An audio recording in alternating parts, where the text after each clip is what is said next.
ഇന്ന് രേണു പോകുന്നിടത്തെല്ലാം പോവുകയും അവിടെ സംസാരിക്കുന്നതിന് ഇടയിൽ കയറി സംസാരിക്കുകയും വേറെ പ്രതീക്ഷയും അവരുടെ വൈഫും ഒക്കെ വന്ന സമയത്തും ഈ ഇടയ്ക്ക് അവർ വിളിക്കുന്നതിന് മുന്നേ ഞാനല്ല ദൃസാക്ഷിയാണ് ഞാൻ കണ്ടുകൊണ്ടിരിക്കുന്ന കാര്യങ്ങളാണ് ഞാൻ ഈ പറയുന്നത്. കൂടെ ഇത് സംസാരിക്കുകയും ചെയ്തത് എന്തിനാണെന്ന് ഇപ്പോൾ എനിക്ക് മനസ്സിലായി. അവളോടുള്ള സ്നേഹം കൊണ്ടൊന്നുമല്ല. കാരണം അവിടെ അന്ന് തന്നെ ഒരു 7-8 ചാനലുകാരുണ്ടായിരുന്നു. അപ്പോൾ ഈ ചാനലുകാരുടെ പ്രശംസ പിടിച്ചു പറ്റാനും ആ കൂട്ടത്തിൽ ഇവർക്ക് വൈറലാവാൻ വേണ്ടിയിട്ടാണ് അവരത് ചെയ്തതെന്ന് ഇപ്പം എനിക്ക് വളരെ വ്യക്തമായിട്ട് മനസ്സിലാവുന്നുണ്ട്. എല്ലാവർക്കും പുതിയൊരു വീഡിയോയിലേക്ക് അങ്ങോട്ട് വെൽക്കം. അങ്ങനെ വീണ്ടും ഒരു ബിഗ് ബോസ് കാലം വന്നിരിക്കുകയാണ് സുഹൃത്തുക്കളെ. ഇത്തവണത്തെ ബിഗ് ബോസിൽ രേണുസുതി ഉണ്ട് എന്ന് വിശ്വസിച്ചിരിക്കുന്ന നിങ്ങളുടെ മുമ്പിലേക്ക് രേണുസുതിയുടെ PR-നെ അവതരിപ്പിക്കാനാണ് ഞാൻ വന്നിരിക്കുന്നത്. നിങ്ങൾ കണ്ടു കാണും, എന്നെ പോലെ റിയാക്ട് ചെയ്യുന്ന പല ആളുകളും റിയാക്ട് ചെയ്ത് ഞാൻ കണ്ടു. ഒരു വ്യക്തി രേണുവിൻ്റെ കളിക്കൂട്ടുകാരി ഒരു പോസ്റ്റൊക്കെ ഫേസ്ബുക്കിൽ ഇട്ടിരിക്കുന്നത് നിങ്ങൾ കണ്ടായിരുന്നോ? അല്ലെങ്കിൽ അങ്ങനെ ഒരു സംഗതി ഇവിടെ നടന്നിട്ടുണ്ട്. രേണു ഇവിടുന്ന് ഫ്ലൈറ്റ് കയറി ചെന്നൈ ചെന്ന് ഇറങ്ങിയപ്പോഴത്തേക്ക് ഇവിടെ അഭിനന്ദനങ്ങൾ എഴുതിയിട്ടിരിക്കുകയാണ് രേണുവിൻ്റെ കൂട്ടുകാരി. എന്നാൽ രേണുവിൻ്റെ ഈ കൂട്ടുകാരി ഈ പരിപാടി, അതായത് രേണുവിനെ ഇത്തവണത്തെ ബിഗ് ബോസിൻ്റെ കപ്പ് പൊക്കിക്കും എന്നിട്ടുള്ള ആ പരിപാടി ഉണ്ടല്ലോ, ആ പരിപാടി തുടങ്ങിയിട്ട് 2 ദിവസമൊന്നും അല്ല കേട്ടാ, കുറച്ചായിട്ട് ചേച്ചി ഈ പരിപാടി തുടങ്ങുന്നുണ്ട്. അതുകൊണ്ടാണ് ഞാൻ പറഞ്ഞത് രേണുസുതിയുടെ PR-നെ നിങ്ങൾക്ക് ഞാൻ പരിചയപ്പെടുത്താമെന്ന്. ഇത്തവണ രേണുവിന് വേണ്ടി മുക്കം നിന്ന് ഫൈറ്റ് ചെയ്യാൻ പോകുന്നത് ഈ ചേച്ചി ആയിരിക്കും ഇവിടെ പുറത്ത് എന്നാണ് എനിക്ക് തോന്നുന്നത്. എന്നാൽ നാട്ടുകാരുടെ തെറി മേടിച്ച് കൂട്ടും. അപ്പോൾ എന്താണെങ്കിലും രേണുസുതിയുടെ ഈ കൂട്ടുകാരി കഴിഞ്ഞ ദിവസം ചെയ്ത ഒരു വീഡിയോ ഉണ്ട്. അതിൽ രേണുസുതിയുടെ മറ്റൊരു കൂട്ടുകാരി ഉണ്ടല്ലോ, രേണുസുതിയെ ഈ അടുത്ത് വിമർശിച്ച നിമിഷ ബിജോയെ പറ്റി കുറച്ച് കാര്യങ്ങളൊക്കെ ഇവർ പറയുന്നത് കേട്ടു. അതൊക്കെ നിങ്ങളെ ഞാനൊന്ന് കാണിക്കാം. നിങ്ങൾ അറിഞ്ഞിരിക്കണം ഇതൊക്കെ. കാരണം ഇതിനകത്തുനിന്നൊക്കെ നമുക്ക് മനസ്സിലാക്കാടെ ആർക്ക് ഇത്തവണ വോട്ട് കുത്തണമെന്നുള്ളത്. അപ്പോൾ അതിലേക്കൊക്കെ പോകുന്നതിന് മുമ്പ് ഞാനൊരു കാര്യം പറയാം. എൻ്റെ ചാനൽ ആദ്യമായിട്ട് കാണുന്ന ഒരു വ്യക്തിയാണ് നിങ്ങളെങ്കിൽ ഒന്ന് സബ്സ്ക്രൈബ് ചെയ്യുക, കൂടാതെ വീഡിയോയ്ക്ക് ഒരു ലൈക്കൊക്കെ തരിക. ഇനി ബിഗ് ബോസ് ഫാൻസിന് വേണ്ടിയിട്ട് ഞാനൊരു കാര്യം പറയാം. ഇത്തവണത്തെ ബിഗ് ബോസ് ഞാൻ ഈ ചാനലിൽ നമ്മളെ ഡെയിലി എപ്പിസോഡ് റിവ്യൂ ഉണ്ടല്ലോ, അത് മിക്കവാറും ഇതിനകത്ത് ചെയ്യും. എൻ്റെ ഒരു സെക്കൻഡ് ചാനലുണ്ട്, ഞാൻ താഴെ കമൻറ്റ് ബോക്സിൽ പിൻ ചെയ്തേക്കാം. അതിലായിരിക്കും മെയിൻലി നമ്മുടെ ഈ ക്ലിപ്പുകൾ എടുത്ത് വെച്ചിട്ടുള്ള റിയാക്ഷൻ ഉണ്ടല്ലോ, അത് മിക്കവാറും ആ ചാനലിലായിരിക്കും ഞാൻ ചെയ്യുന്നത്. ഇതിൽ നോർമൽ എപ്പിസോഡും അതിനകത്ത് കുറച്ചും കൂടെ ഈ ലൈവിലെയൊക്കെ ക്ലിപ്പുകളും കാര്യങ്ങളും ഒക്കെ കാണിച്ചിട്ടുള്ള നമ്മുടെ ഒരു സൈഡ് ഓഫ് ഒരു റിയാക്ഷൻ അല്ലെങ്കിൽ റോസ്റ്റിംഗ് എന്ത് വേണമെങ്കിലും എടുക്കാടെ, റിയാക്ഷൻ. അതാണ് നമ്മൾ ചുമ്മാ ഇരുന്ന് അങ്ങോട്ട് അവരാധിക്കാൻ നിൽക്കുന്നില്ല. അതിനകത്ത് ആ ഹൗസിലെ ഗെയിമും കാര്യങ്ങളും ഒക്കെ കണ്ട് അതിനകത്തോട്ട് കുറച്ചും കൂടെ കോൺസെൻട്രേറ്റ് ചെയ്ത് കൊടുക്കേണ്ടവർക്ക് നല്ല രീതിയിൽ കൊടുത്ത് അങ്ങനെ തന്നെ രണ്ടും കൂടെ മിക്സിങ് ആയിരിക്കും. നമ്മുടെ റിയാക്ഷനും റോസ്റ്റിങ്ങും എല്ലാം വരും അതിനകത്ത്. അപ്പോൾ അത് നമ്മുടെ സെക്കൻഡ് ചാനലിലും ഒക്കെ ആയിട്ട് രണ്ടിലും ഇങ്ങനെ അങ്ങോട്ടും ഇങ്ങോട്ടും മാറി മറിഞ്ഞും ഒക്കെ വരും.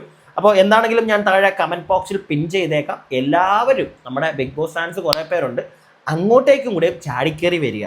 ഇനി നമ്മുടെ രേണുസുതിയെ വിമർശിച്ച ആദ്യത്തെ വ്യക്തി എന്നൊക്കെ പറഞ്ഞു കഴിഞ്ഞാൽ തെറ്റായി പോകല്ലേ. നമ്മളൊക്കെ ഇവിടെ നിന്ന് സ്ഥിരം വിമർശിക്കുന്നതാണല്ലോ. അല്ലെങ്കിൽ രേണുസുതിക്ക് തന്നെ അറിയാവുന്നവരുടെ കൂട്ടത്തിൽ എനിക്ക് തോന്നുന്നു ആദ്യമായിട്ടാണ് രേണുസുതിയുടെ സുഹൃത്തുക്കളുടെ കൂട്ടത്തിൽ നിന്ന് ഒരാളായി വന്നിട്ട് രേണുസുതിയെ വിമർശിക്കുന്നത്. അത് നമ്മുടെ നിമിഷ ബിജോ ആണ്. അപ്പോൾ അവർ വിമർശിച്ച കാര്യമെന്ന് പറഞ്ഞു കഴിഞ്ഞാൽ ഈ മക്കളെ അല്ലെങ്കിൽ ആ ഇളയ കുഞ്ഞിനെ നിങ്ങളങ്ങ് നോക്കിക്കോ, നാട്ടുകാർ നോക്കിക്കോ എന്ന് പറഞ്ഞൊരു ഡയലോഗ് ഉണ്ടല്ലോ, അതിലാണ് കൂടുതലും ഞാൻ ഈ നിമിഷയുടെ ലൈവിലൊക്കെ ഞാൻ കേട്ടത്. അവർ ആ ഒരു ഡയലോഗ് രേണു പറഞ്ഞതിനെ എതിർത്ത് അവർ സംസാരിക്കുകയായിരുന്നു. ഈ ഒരു ഇൻ്റർവ്യൂവിലൊക്കെ അവർ കൂടുതലും സംസാരിച്ച അതിനെയാണ്. അതിനോട് ഒരിക്കലും ആർക്കും യോജിക്കാൻ പറ്റത്തില്ല. എനിക്ക് തോന്നുന്നു രേണുവിൻ്റെ അച്ഛനമ്മമാർക്ക് ഇച്ചിരി ബുദ്ധി ഉണ്ടെങ്കിൽ അവരും ചിലപ്പോൾ രേണു ആ പറഞ്ഞതിനോട് ആരും യോജിക്കത്തില്ല. മനസ്സിലായില്ല, ഒരാളും യോജിക്കത്തില്ല.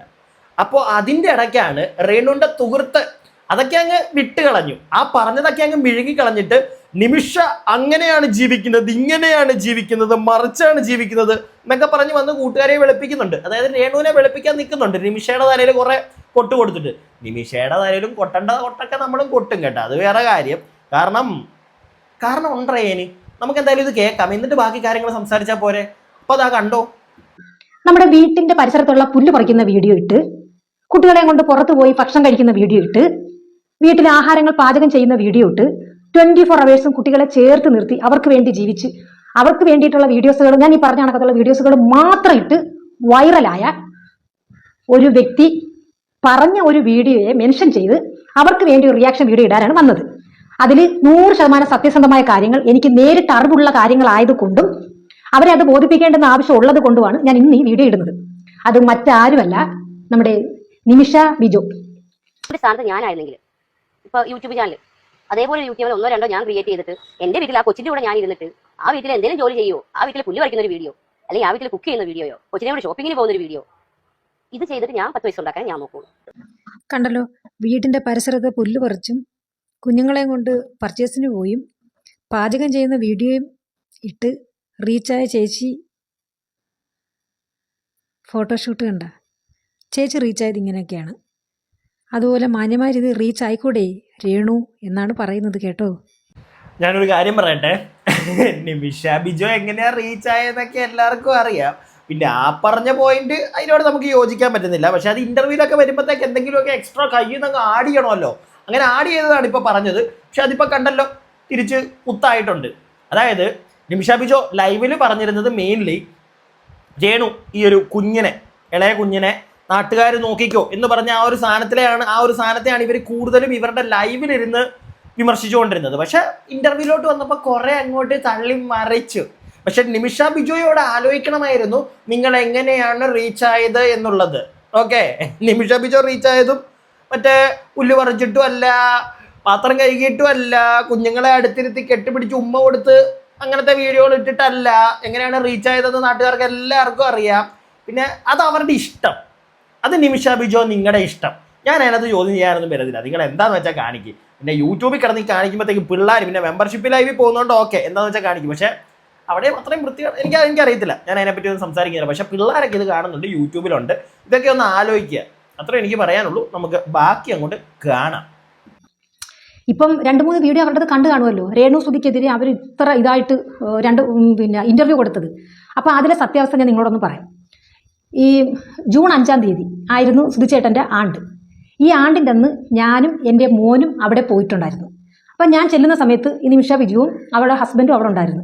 PRHയുടെ കഥയാണ് കേട്ടോ. ഇനി ഈ കഥയാണ് മെയിനായിട്ട് നിങ്ങൾ കേൾക്കേണ്ടത്. മറ്റേത് പിന്നെ ഓക്കെ, അവർ പറഞ്ഞതിനകത്ത് പിന്നെയും നമ്മൾ എന്തെങ്കിലും ഒരു പോയിന്റ് ഉണ്ടെങ്കിൽ ഓക്കെ നമ്മളത് സമ്മതിച്ചു കൊടുക്കും. അല്ല ചുമ്മാ കയറി ഒരാളെ അങ്ങ് തെറി പറയാനായിട്ട് ഞാൻ നിൽക്കത്തില്ല. അവർ നേരത്തെ പറഞ്ഞ ആ ഒരു സാധനം, നിമിഷ ബിജോ വന്നിട്ട് ഞാൻ മറ്റേ സെറ്റപ്പില എല്ലാം റെഡി ആയത്, ഞാൻ മറ്റേ സെറ്റപ്പില എന്താ ഫേമസ് ആയത്, മറ്റേ പാത്രം കഴുകി കൊടുത്ത്, അങ്ങനത്തെ സാധനങ്ങളൊക്കെ ചുമ്മാ വന്നിരുന്ന് പറയുമ്പോഴത്തേക്ക് നമ്മൾ തട്ടും. കാരണം നിമിഷ ബിജോയെയും അല്ലെങ്കിൽ അവർ കാണിക്കുന്ന പ്രവൃത്തികളോട് നമുക്ക് അത്രയും യോജിപ്പൊന്നും ഉള്ള ആളൊന്നുമല്ല ഞാൻ. പക്ഷേ അവർ രേണുവിനെതിരെ ആ ഒരു കുഞ്ഞിൻ്റെ കേസിൽ പറഞ്ഞത് ഓക്കെ നമുക്ക് സപ്പോർട്ട് ചെയ്യാം. പക്ഷെ അതല്ലാതെ ഇപ്പം ഈ മറ്റേ അടിച്ച ഡയലോഗ് ഉണ്ടല്ലോ ബാക്കി. പക്ഷെ അവർ ഈ വീഡിയോ ചെയ്യുന്നതിനെ കുറിച്ചോ അവരുടെ വേറെയുള്ള ഇതൊന്നും ഒന്നും എനിക്ക് അതിനൊന്നും എനിക്ക് യാതൊരുവിധ പരാതിയോ പറയാനില്ല. കാരണം ഇവർ ചെയ്യുന്ന വീഡിയോ ഷൂട്ട് ചെയ്യുന്നത് അവരുടെ സ്വന്തം ഭർത്താവാണ്. അപ്പം അത് അവരുടെ ലൈഫ്, അതിന് നമുക്ക് കയറി ഇടപെടേണ്ട കാര്യമില്ല. പക്ഷേ അവരിടുന്ന വീഡിയോകൾ എങ്ങനെയുള്ള വീഡിയോകളാണെന്നും അവരെങ്ങനെയാണ് ഫേമസ് ആയെന്നും എല്ലാവർക്കും അറിയാവുന്ന കാര്യങ്ങളാണ്. ഒരു അവസരം കിട്ടിയപ്പോൾ പുറകിൽ നിന്ന് കട്ടപ്പയുടെ സ്വഭാവം കാണിച്ചത് കൊണ്ട് മാത്രമാണ് ഞാൻ ഇപ്പോൾ അവർക്ക് വേണ്ടി റിയാക്ഷൻ വീഡിയോ ഇടുന്നത്. അപ്പോൾ തുടങ്ങാം. അപ്പോൾ കട്ടപ്പയുടെ സ്വഭാവമാണല്ലേ കാണിച്ചത്? അല്ലാതെ ചേച്ചി ചെയ്യുന്നവണക്ക് രേണു സ്വന്തം മകനെ നാട്ടുകാരെ നിങ്ങൾ നോക്കിക്കോ എന്ന് പറഞ്ഞതിനെ സപ്പോർട്ട് ചെയ്യണം അല്ലേ തേത്തി? നല്ല കൂട്ടുകാർ ഇങ്ങനെ തന്നെ വേണം കേട്ടോ. PR എടുക്കുമ്പോൾ ഇങ്ങനെ തന്നെ വേണം ചെയ്യാനായിട്ട്. ഞാൻ PR എന്നുള്ള ഒരു ഇതിലങ്ങ് പറയുന്നതേ ഉള്ളൂ. കൂട്ടുകാരിയാണല്ലോ, അപ്പോൾ അതുകൊണ്ട് അങ്ങ് സപ്പോർട്ട് ചെയ്യും. പക്ഷെ സപ്പോർട്ട് ചെയ്യുന്നതിന് മുന്നേ ഒരു കാര്യം ആലോചിക്കുക, അവൾ എന്തിനാണ് നാട്ടുകാർ അവളെ എടുത്ത് കൊടുത്തതെന്നുള്ളത്. വന്നിട്ട് സ്വന്തം കുഞ്ഞിനെ നാട്ടുകാർ നോക്കിക്കോ എന്നൊക്കെ പറഞ്ഞു കഴിഞ്ഞാൽ പിന്നെ എടുത്ത് പൊക്കി തല വെക്കണോ? ആട്ടും നല്ല ആറാടാട്ടും ചേച്ചി. ആട്ടൊന്നും തുടങ്ങിയിട്ടില്ല, ഇനി അതിനകത്തോട്ട് പോയി എന്തൊക്കെയാണ് കാണിക്കാൻ പോകുന്നത് കണ്ടിട്ട് ബാക്കി നമുക്ക് ആട്ടാം. പിന്നെ ഈ സപ്പോർട്ടും ചെയ്ത് ഇങ്ങനെയൊക്കെ വന്നു കഴിഞ്ഞാൽ ഉണ്ടല്ലോ ചേത്തിക്കും കിട്ടും. അത് വേറെ കാര്യം. നാട്ടുകാർ പൊട്ടന്മാരല്ല. ഓക്കെ, കൂട്ടുകാരെ വെളുപ്പിക്കുന്നതൊക്കെ കൊള്ളാം. പക്ഷെ അതിനകത്തൊരു ഇച്ചിരിയെങ്കിലും ഒരു ഉളുപ്പുണ്ടാവണം നിങ്ങൾക്ക്. എന്ത് കാര്യത്തിനാണ് അവരെ ബോഡി ഷേമിങ് ആരെങ്കിലും ഒക്കെ ചെയ്യുന്നുണ്ടെങ്കിൽ ഓക്കെ നിങ്ങളത് പറയൂ, മനസ്സിലാക്കാം. പക്ഷെ അവർ കാണിക്കുന്ന എല്ലാത്തിനും അങ്ങ് സപ്പോർട്ട് ചെയ്യണമെന്ന് പറഞ്ഞു കഴിഞ്ഞാൽ തേത്തി നടക്കൂള്ള തേത്തി. ബാക്കി നമുക്ക് കണ്ടാലോ. അപ്പം ഈ ചടങ്ങിൽ ഞാനും ഉണ്ടായിരുന്നു പറഞ്ഞല്ലോ. അപ്പം ഞാൻ ആദ്യമായിട്ടാണ് ആ വ്യക്തിയെ അവിടെ വെച്ച് കാണുന്നത്. പക്ഷെ എനിക്ക് അവരോട് വെറുപ്പോ വിരോധ ഉദ്ദേശമൊന്നുമില്ല. ഞാൻ നേരത്തെ പറഞ്ഞ കണക്കൊന്നുമില്ല. അവരോട് ഞാൻ സംസാരിക്കുകയോ ഒക്കെ ചെയ്തു. അപ്പം ആ സംസാരിക്കുന്നതൊക്കെ വീഡിയോ കണ്ടിട്ട് വേറെ കുറേ പേര് നമ്മളെ ആ കാറ്റഗറി പെടുത്തിക്കൊണ്ട് കുറേ വീഡിയോ വേറെ ഇട്ടായിരുന്നു. അത് മെൻഷൻ ചെയ്തിട്ട് ഞാനും വീഡിയോ ഇട്ടിട്ടുണ്ടായിരുന്നു. അപ്പോൾ അതവിടെ കഴിഞ്ഞു. പിന്നെ അവിടെ ചെന്നതിൻ്റെ അന്ന് ഞാൻ കാണുന്ന കാഴ്ചകൾ എന്താണെന്ന് വെച്ചാൽ രേണു സുധി എന്ന് പറയുന്ന ആ ഒരു വ്യക്തിയെ ഏറ്റവും കൂടുതൽ നെഞ്ചോട് ചേർത്ത് നിർത്തി അവർക്ക് വേണ്ടി ജീവിതാവസാനം മുഴുവൻ എൻ്റെ സപ്പോർട്ടും നിൻ്റെ ഒരു കെയറിങ്ങും നിനക്കുണ്ടായിരിക്കും എന്ന് പറയുന്ന നിമിഷയാണ് ഞാൻ അവിടെ കണ്ടത്. അല്ല അങ്ങനെ കണ്ടെന്നും പറഞ്ഞ് അല്ല അതിനിപ്പോ പ്രശ്നം എന്താ? എന്ന് വെച്ചിട്ട് എന്ത് തോന്നിയാസം കാണിച്ചാലും എടുത്ത് തല വെച്ച് ഡാൻസ് കളിക്കണമെന്നാണോ നിങ്ങൾ പറയുന്നത്? നിങ്ങൾക്ക് വിവരണമില്ലേ തേത്തി? തേത്തി എന്താണ് നിങ്ങളുടെ കൂട്ടുകാർ പറഞ്ഞതെന്ന് വല്ലതും നിങ്ങൾക്ക് അറിയാമോ തേത്തി? എൻ്റെ മക്കളെ നോക്കിക്കോ നാട്ടുകാരെ എന്നാണ് നിങ്ങളുടെ കൂട്ടുകാർ പറഞ്ഞത്. അത് ബോധമുള്ള ആരത് കേട്ടാലും വിമർശിക്കും, നീ ചെയ്തത് തെറ്റാടി എന്ന് പറയും. നല്ല സുഹൃത്തല്ലേ, അതാണ് നിങ്ങൾ ചെയ്യേണ്ടത്. അല്ലാതെ അതിനും കൈയടിച്ച് സൂപ്പർ സൂപ്പർ സൂപ്പർ ഇങ്ങനെ തന്നെ വേണം മോളെ എന്ന് വേണമെങ്കിൽ കൂട്ടുകാരുടെ ചെവി പോയി പറഞ്ഞു. നാട്ടുകാർ കേൾക്കാൻ പറഞ്ഞു കഴിഞ്ഞാൽ നാട്ടുകാരെടുത്ത് കൊടുക്കും. മനസ്സിലായില്ലേ? നിമിഷാബിദോ അത് പറയാതെ അവരെ പോയി എടുത്ത് പൊക്കി വെച്ചായിരുന്നെങ്കിൽ ആ സ്ത്രീയും കേട്ടേനെ തെറി. അല്ലെങ്കിൽ തന്നെ ബാക്കി. അതിന്റെ കാരണം എനിക്കിപ്പോൾ മനസ്സിലായി. അന്ന് അത്രയും ഒട്ടി നിന്ന് രേണു പോകുന്നിടത്തെല്ലാം പോവുകയും അവിടെ സംസാരിക്കുന്നതിന് ഇടയിൽ കയറി സംസാരിക്കുകയും വേറെ പ്രതീക്ഷയും അവരുടെ വൈഫും ഒക്കെ വന്ന സമയത്തും ഈ ഇടയ്ക്ക് കയറി അവർ വിളിക്കുന്നതിന് മുന്നേ ഞാനല്ല ദൃസാക്ഷിയാണ്, ഞാൻ കണ്ടുകൊണ്ടിരിക്കുന്ന കാര്യങ്ങളാണ് ഞാൻ ഈ പറയുന്നത്. കൂടെ ഇത് സംസാരിക്കുകയും ചെയ്തത് എന്തിനാണെന്ന് ഇപ്പോൾ എനിക്ക് മനസ്സിലായി. അവളോടുള്ള സ്നേഹം കൊണ്ടൊന്നുമല്ല. കാരണം അവിടെ അന്ന് തന്നെ ഒരു 7-8 ചാനലുകാരുണ്ടായിരുന്നു. അപ്പോൾ ഈ ചാനലുകാരുടെ പ്രശംസ പിടിച്ചു പറ്റാനും ആ കൂട്ടത്തിൽ ഇവർക്ക് വൈറലാവാൻ വേണ്ടിയിട്ടാണ് അവരത് ചെയ്തതെന്ന് ഇപ്പം എനിക്ക് വളരെ വ്യക്തമായിട്ട് മനസ്സിലാവുന്നുണ്ട്. തെറ്റി അതിനോട് യോജിക്കാൻ പറ്റത്തില്ല. ഓക്കെ, അത് വേറൊന്നും കൊണ്ടല്ല, റേണുത്തുതി ഫേമസ് ആവുന്നതിനെക്കാട്ടിലും മുമ്പ് ഫേമസ് ആയ ആളാണ് നിമിഷാബിദോ. അതെങ്ങനെയാണ് ഫേമസ് ആയതെന്ന് എല്ലാവർക്കും അറിയാം. നിങ്ങൾ തന്നെ പറയുന്നുണ്ടല്ലോ, പാത്രം കഴുകിയിട്ടോ പിള്ളേരെ അടുത്തിരുത്തിയിട്ടോ ഒന്നുമല്ല. അതൊന്നും കാണിക്കാതെ അവർ വേറെ പലതിലൂടെയും മോഡലിങ്ങിലൂടെയും ആക്ടിങ്ങിലൂടെയും ഒക്കെ വളരെയധികം ഫേമസ് ആയ ആളാണ്. ലൈവ് എന്നൊക്കെ പറഞ്ഞു കഴിഞ്ഞാൽ അങ്ങനെയൊക്കെ ഫേമസ് ആയ ആളാണ് അവർ. അവർക്ക് റേണുവിൻ്റെ മറ്റേ കഴുത്തെ കൂടെ കൈയിട്ടിട്ട് ഫേമസ് ആവേണ്ട കാര്യമുണ്ടെന്ന് ഞാൻ വിശ്വസിക്കുന്നില്ല. എനിക്കത് വിശ്വസിക്കാൻ കുറച്ച് ബുദ്ധിമുട്ടുണ്ട്. എന്താണെങ്കിലും അതൊക്കെ നിങ്ങൾ പറഞ്ഞുകൊണ്ട് ഇറങ്ങിക്കഴിഞ്ഞാൽ ആരും യോജിക്കാൻ പോകുന്നില്ല. പിന്നെ പറ്റുമെങ്കിൽ കൂട്ടുകാർ കാണിച്ച വൃത്തികേട്, പിന്നെ പല ഇൻ്റർവ്യൂകളിലും കയറിയിരുന്ന അപ്പം പറയുന്നതല്ല പിന്നെ പറയുന്നതല്ല അപ്പം പറയുന്നത്, ഈ ഒരു മോഡ് ഓഫ് നിങ്ങളുടെ കൂട്ടുകാരി ഉണ്ടല്ലോ, അതിനെ വിമർശിക്കുക. അല്ലെങ്കിൽ അറ്റ്ലീസ്റ്റ് നല്ലത് കൂട്ടുകാരിക്ക് ചെയ്യുന്നുണ്ടെങ്കിൽ അവരെ സപ്പോർട്ട് ചെയ്തോളുക. പക്ഷെ അതിൻ്റെ ഇടയ്ക്ക് അവരുടെ ഭാഗത്തുനിന്ന് പറ്റുന്ന പിഴവുകൾ അതും കൂടെ നല്ല വൃത്തിയായിട്ട് ചൂണ്ടിക്കാണിച്ചാൽ ആൾക്കാർ നിങ്ങളെ സപ്പോർട്ട് ചെയ്യും. ഇല്ലെങ്കിൽ PR-നെ കല്ലെറിഞ്ഞ് ഒടിക്കും മിക്കവാറും നാട്ടുകാർ. പിന്നെ കാണിച്ച മണ്ടത്തരം ഇത്രയൊക്കെ വിളിച്ചു പറയുന്നതിനകത്തുനിന്ന് തന്നെ നമുക്ക് മനസ്സിലാവുന്നുണ്ട്. അതായത് അവളുടെ കുഞ്ഞിനെ നാട്ടുകാരെ നോക്കിക്കോ എന്ന് പറയുന്ന കേസിനെ വരെ നിങ്ങൾ ഇത്രയും വന്നിരുന്ന് ന്യായീകരിക്കുമ്പോൾ, അല്ലെങ്കിൽ അത് തെറ്റാണെന്ന് വേറൊരു കൂട്ടുകാർ പറഞ്ഞപ്പോൾ ആ കൂട്ടുകാരുടെ നെഞ്ചത്ത് കയറാനുള്ള നിങ്ങളുടെ ഒരു മൈൻഡില്ലേ, സൂപ്പറാണ്. അതുകൊണ്ട് തന്നെയാണ് ഈ ഒരു മെൻറ്റാലിറ്റി ഉള്ളതുകൊണ്ടാണ് മണ്ടത്തരം കയ്യിൽ നിന്ന് പറ്റിയത്. കൂട്ടുകാരി അവിടെ ചെന്ന് പരിപാടി തുടങ്ങുന്നതിന് മുമ്പ് ഫേസ്ബുക്കിൽ കൊണ്ടുവന്നൊരു പോസ്റ്റൊക്കെ ഇട്ട് വെച്ച് ഞാൻ വേണമെങ്കിൽ നിങ്ങളെ ഒന്ന് വായിച്ച് കേൾപ്പിക്കാം. കുറേ പേര് കണ്ടതായിരിക്കും, എന്തായാലും ഒന്ന് കേട്ടോ കാണാത്തവർ.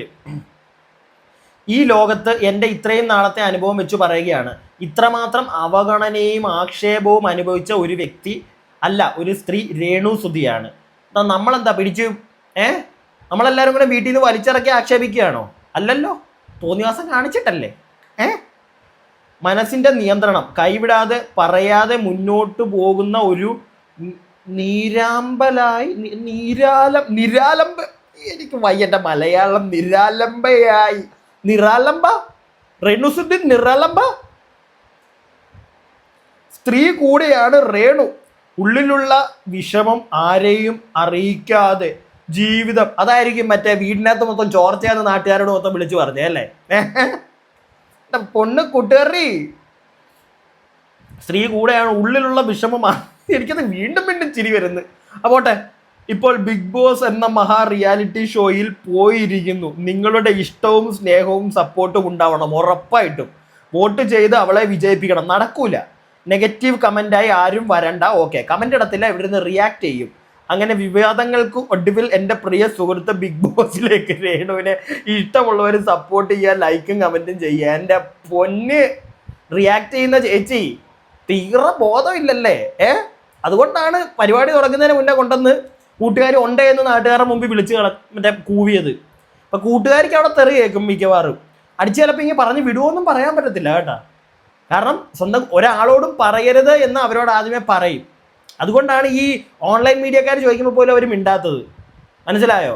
അപ്പോഴാണ് കൂട്ടുകാർ വന്ന് പോസ്റ്റ് എഴുതിയിട്ട് കളിക്കുന്നത്. പോസ്റ്റ് എഴുതിയിട്ട് കൊള്ളാം, നാളെ തൊട്ട് കുത്തിയല്ല, നാളെ അല്ല മറ്റന്നാ ഞായറാഴ്ച തൊട്ട് കുത്തി ഇരുന്ന് സപ്പോർട്ട് ചെയ്യണം കേട്ടാ. ഓൾ ദ ബെസ്റ്റ് ചേച്ചി, പൊളിക്കാൻ കിട്. പക്ഷെ അതിന് മുന്നേ ആലോചിക്കാം, നിങ്ങൾക്കും പിള്ളേരും പിടിങ്ങനെയൊക്കെ ഉള്ളതല്ലേ. സ്വന്തം കുഞ്ഞിനെ നാട്ടുകാർ നോക്കിക്കോ എന്ന് പറഞ്ഞ് തള്ളിയ ഒരമ്മയാണ്, മനസ്സിലായില്ലേ? എന്നിട്ട് പിന്നെ അതിനെ ഇരുത്തി അങ്ങ് ന്യായീകരിക്കുക. നാട്ടുകാർ വന്നായിരുന്നെങ്കിൽ ചിലപ്പോൾ കൊടുത്ത് വിട്ടേനെ. ഇത് ഞാനല്ല പറയുന്നത്, അവരുടെ കാട്ടായം കണ്ട നമ്മളെല്ലാവരും പറയുന്നതാ അല്ലേ. ഞാൻ എൻ്റെ അഭിപ്രായമാണ് ഈ പറഞ്ഞത്, എൻ്റെ അഭിപ്രായം മാത്രം. ഞാനിവിടെ ആരെ ആക്ഷേപിക്കുന്നോ ഉച്ചേപിക്കുന്നോ ഒന്നുമില്ല. പിന്നെ ബിഗ് ബോസ് മറ്റന്നാൾ താഴെ കമൻറ്റ് ബോക്സിൽ സെക്കൻഡ് ചാനൽ പിൻ ചെയ്ത് അതിനകത്തോട്ടും കൂടെ വരിക. ഓക്കെ പ്രിയപ്പെട്ടവർ, അപ്പോൾ അടുത്ത വീഡിയോ ആയിട്ട് കാണുന്നോടം വരെ stay tuned and stay weird.